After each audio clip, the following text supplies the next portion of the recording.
Shalom Aleichem! Pamilya, ako si Rabbi Rich.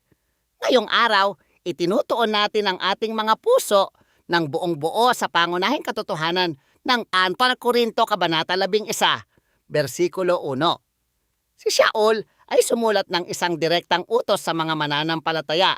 Gayahin ninyo ako kung paanong ginagaya ko ang Mesiyas.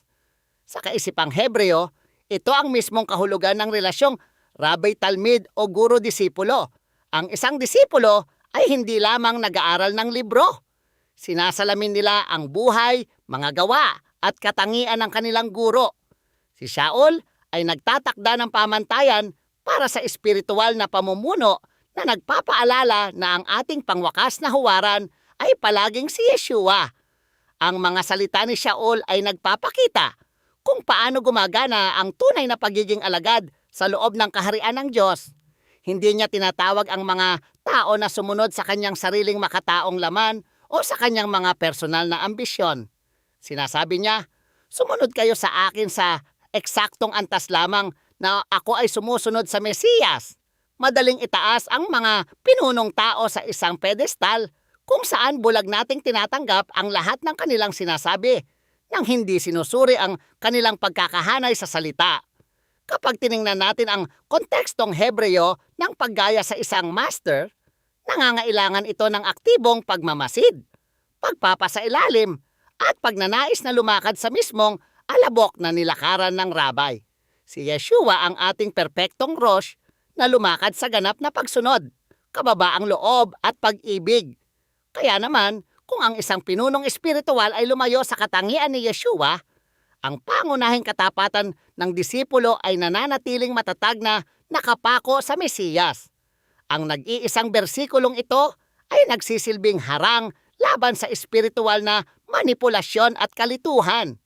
Upang simulan ang mas malalim na paglakad kasama ang Mesiyas, hinihimok ko kayong bisitahin ang Walk with Yeshua app na nakalink sa paglalarawan sa ibaba.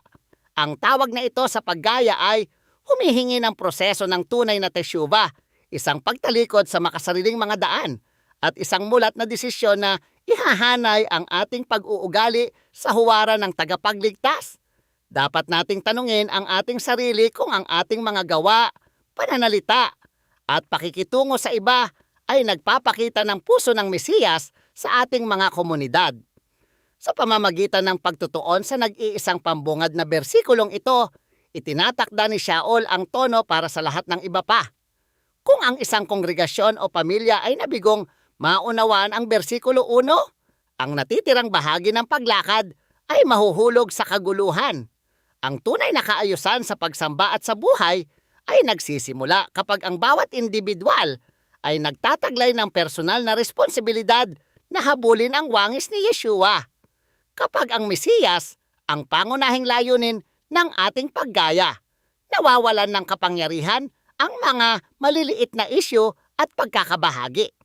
Magpasiya tayo ngayon na suriin kung sino ang tunay nating ginagaya sa ating pang-araw-araw na buhay.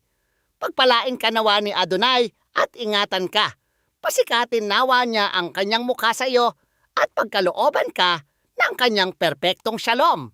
Magpakatatag sa pananampalataya, lumakad sa mga yapak ng ating master, at tiyaking sumama sa akin sa ating susunod na pag-aaral ng kasulatan. Shalom!